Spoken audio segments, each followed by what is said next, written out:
ऐसा क्या हुआ कि आपने बिग बॉस में जाने का फैसला कर लिया? तो आप जब कह रही हैं कि शो से जुड़ी कोई भी चीज रियल नहीं, तो क्या शो स्क्रिप्टेड है? स्क्रिप्टेड तो नहीं है। एक तो जेल है, बिग बॉस का हाउस सोफिस्टिकेटेड जेल है, और बिग बॉस के हाउस में शायद नहीं 100% कुछ भी रियल नहीं है।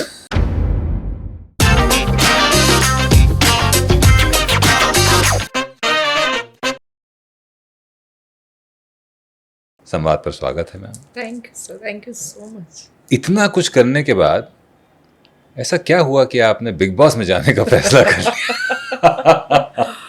मतलब ये क्यों? हम दोनों ही बिग बॉस से जुड़े हुए जी हैं। जी जी। और ये क्वेश्चन आपके वहां से आना तो मुझे थोड़ा अजीब लग रहा है, बट एनीवेज वेब सीरीज जो मेरे पे आई जी। उसके बाद मेरा लड़का है, उसकी इच्छा थी कि मैं बिग बॉस में जाऊं ताकि लोगों को रियल जिग्ना वोरा देख पाए, और रियल जिग्ना वोरा कौन है ये, और उसको समझ पाए। सो यही एक रीज़न था बिग बॉस में जाने का।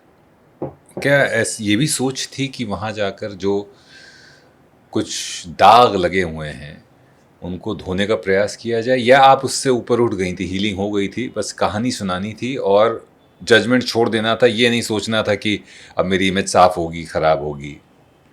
जो हिसाब से बिग बॉस को देखा जाता है शो को, वो हिसाब से ऐसे मैं बोलूँ तो वहाँ से हार्डली कोई ऐसा होगा जिसकी इमेज क्लीन होके बाहर आई होगी। मैं उनमें से गिनी चुने में से एक दो में से हूँ शायद। एंड लेकिन जाने के टाइम पे ये नहीं सोचा था कि I just went with the blank mind.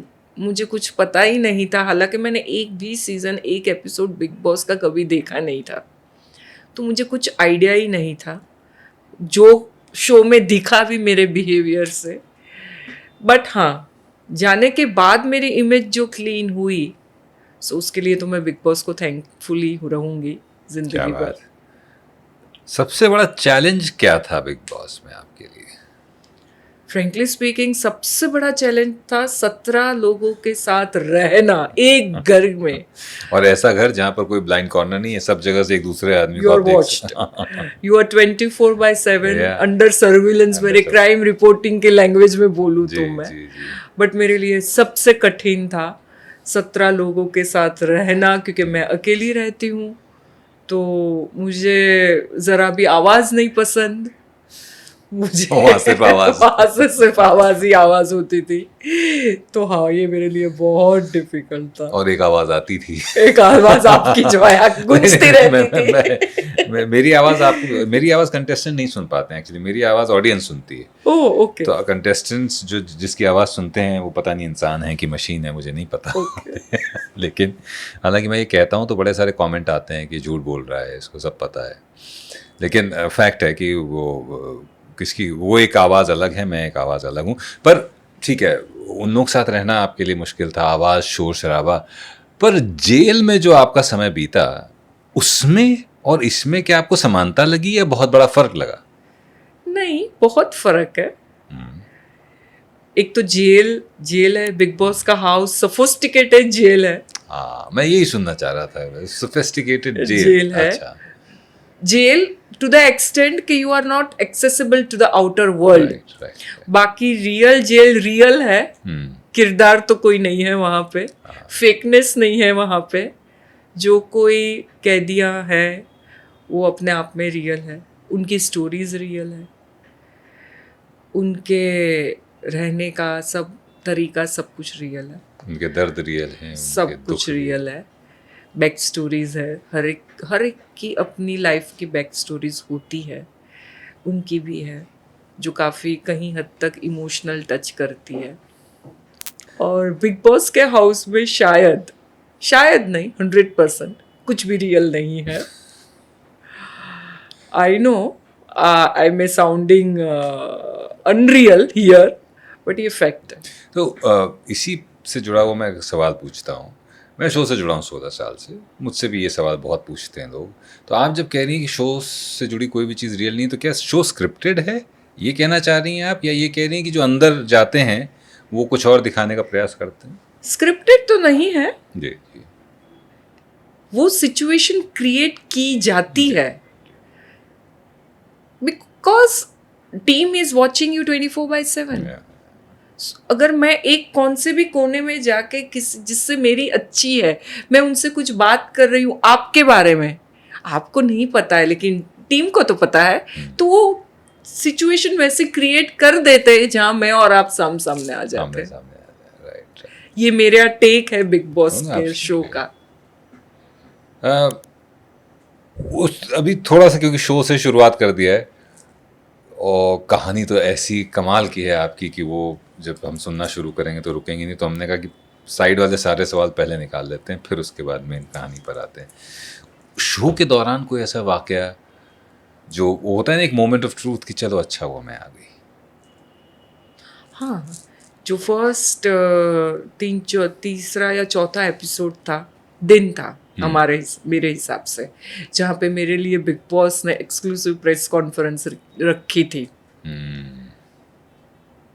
10-12 साल से मैंने किसी से बात नहीं की थी मीडिया से, तो वो एक मौका था, हालांकि मुझे पता नहीं था, वो एक टास्क था मेरे लिए, और बिग बॉस के हिसाब से भी वो एक टास्क ही था। और नहीं करके I think all of the media houses where called, around 40 reporters रहे होंगे, और मैं उनके सामने ऐसे ही बैठ गई थी नाइट ड्रेस में, वो भी।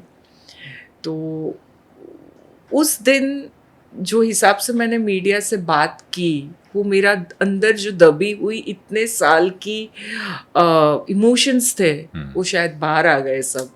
और उस दिन फिर भी मैं डरी हुई थी। मैंने घर प्रेस कॉन्फ्रेंस के बाद, नए तभी तो एक दूसरे को इतना पहचानते नहीं थे, तीसरा चौथा दिन था, फिर भी मैंने नील से और रिंकू जी से पूछा, यार मैंने कुछ गलत तो नहीं बोल दिया ना?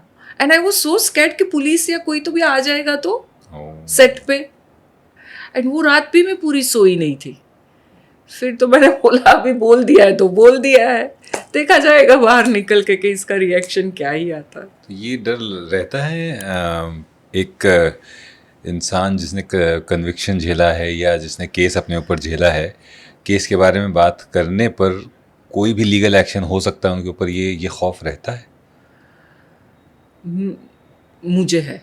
अच्छा, क्योंकि आप बाइज्जत बरी हो गई, वो चीजें फिर भी वो हो गया, फिर भी रहता है, मतलब आपके जहन में? मैं कहीं पे एडमिट नहीं करती जी जी, क्योंकि वो मेरी वल्नरेबिलिटी दिखाती है, मेरी वीकनेस दिखाती है, बट यस वो डर है,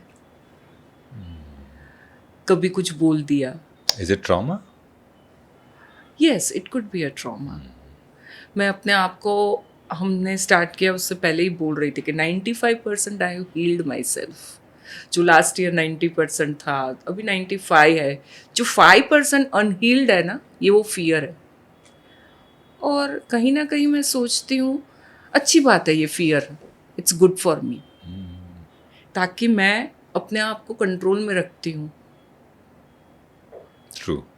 और जहाँ पे मुझे लगता है कि मुझे चुप रहना है, वहाँ मैं एक्स्ट्रा कॉशियस होके एकदम से चुप हो जाती हूँ। तो ये शायद इसको मैं पॉजिटिव ही लेती हूँ कि ये इससे भी मैंने अपने आप को बहुत हील किया है, और बहुत सारी शायद परेशानियों से बचाया भी है इस डर ने, है ना? बहुत सारी। क्योंकि यू नेवर नो, आजकल तो नैरेटिव सेट हो जाते हैं, मतलब आप कुछ भी बोल दो, मुझे अगर कुछ सेट करना है आपके खिलाफ तो मैं उसमें से कुछ पार्ट उठाऊंगा। और हाँ, and it is very easy, it's very easy, there is so much exposure. या कुछ भी मैं बोलूँ उसको कैसे भी ट्विस्ट करके प्रेजेंट किया जा सकता है, तो उससे अच्छा चुप रहो। जब मैंने चुप रहना सीखा, तब मैंने अपने आप को बहुत अच्छे से जाना है। क्या बात, such a nice thought. I am happy at the end of the day, I think so, I am very happy.